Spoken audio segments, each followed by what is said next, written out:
നടിയെ ആക്രമിച്ച കേസിൽ നാളെ വിധി. 7.5 വർഷത്തെ വിചാരണയ്ക്ക് ശേഷം എറണാകുളം പ്രിൻസിപ്പൽ സെഷൻസ് കോടതിയാണ് കേസിൽ വിധി പറയുക.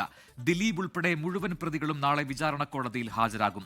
നീതിക്കു വേണ്ടി അതിജീവിതം നടത്തിയ ഐതിഹാസിക പോരാട്ടം ഫലം കാണുമെന്ന പ്രതീക്ഷയിലാണ് നാട്. 7.5 വർഷത്തെ വിചാരണക്കൊടുവിലാണ് നടി ആക്രമിക്കപ്പെട്ട കേസിൽ നാളെ എറണാകുളം പ്രിൻസിപ്പൽ സെഷൻസ് കോടതി വിധി പറയുന്നത്. കേസിലാകെ 10 പ്രതികൾ. ബലാത്സംഗ കൊട്ടേഷന് ഗൂഢാലോചന നടത്തിയത് 8ാം പ്രതി നടൻ ദിലീപ് എന്നാണ് അന്വേഷണ സംഘത്തിന്റെ കണ്ടെത്തൽ. 1ാം പ്രതി പൾസർ സുനിക്ക് 1.5 കോടിയുടെ കൊട്ടേഷനാണ് ദിലീപ് നൽകിയത്.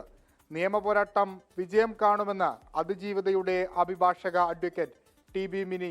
ഞങ്ങളെല്ലാ പ്രതികൾക്ക് ശിക്ഷ കിട്ടും തന്നെയാണ് പ്രതീക്ഷിക്കുന്നത്. അത് കാരണം അതിൻ്റെ ഒരു കോൺഫിഡൻസ് എന്താണെന്ന് വെച്ചാൽ അത്രമാത്രം തെളിവുകൾ ഞങ്ങൾ പ്രോസിക്യൂഷൻ സൈഡിൽ നിന്ന് ഹാജരാക്കിയിട്ടുണ്ട്.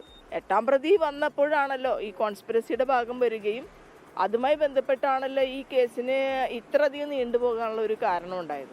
പൾസർ സുനിക്ക് പുറമെ മാർട്ടിൻ ആന്റണി, മണികണ്ഠൻ, VP വിജീഷ്, സലീം എന്ന വടിവാൾ സലീം, പ്രദീപ് എന്നിവരാണ് കൃത്യത്തിൽ നേരിട്ടേർപ്പെട്ടവർ. എന്നാൽ പ്രതികൾക്കെതിരെ പ്രാഥമിക തെളിവ് പോലുമില്ലെന്നാണ് പ്രതിഭാഗത്തിന്റെ വാദം. ഒരു പങ്കുമില്ല പൾസർ സുനിയെ തെറ്റിദ്ധാരണയുടെ പേരിൽ അവനെ കുടുക്കിയതാണെന്നാണ് ഞങ്ങൾ പറയുന്നത്. അല്ല, ദിലീപിനെ പരിചയമില്ല എന്ന് പറയുന്നില്ല. കാരണം മുകേഷിൻ്റെ ഡ്രൈവറായിരുന്നു പൾസർ സുനി ഒരുപാട് വർഷം. ഉറപ്പായിട്ടും മേൽക്കോടതിയെ സമീപിക്കും എന്തെങ്കിലും തരത്തിലുള്ള ഒരു ശിക്ഷ ഉണ്ടായിട്ടുണ്ടെങ്കിൽ. 261 സാക്ഷികൾ. പ്രോസിക്യൂഷൻ ഹാജരാക്കിയത് 833 രേഖകൾ. ആകെ 1700 രേഖകളും 142 തൊണ്ടിമുതലുകളും. സാഹചര്യ തെളിവും ശാസ്ത്രീയ തെളിവുമാണ് പ്രോസിക്യൂഷന്റെ ആയുധം. വിചാരണ കോടതി മുതൽ രാഷ്ട്രപതി ഓഫീസ് വരെ എത്തിയ കേസിന്റെ വിധി എന്താകുമെന്നറിയാനുള്ള ആകാംക്ഷയിലാണ് ഇനിയുള്ള മണിക്കൂറുകൾ. വിഷ്ണു സുരേഷ്, 24 കൊച്ചി.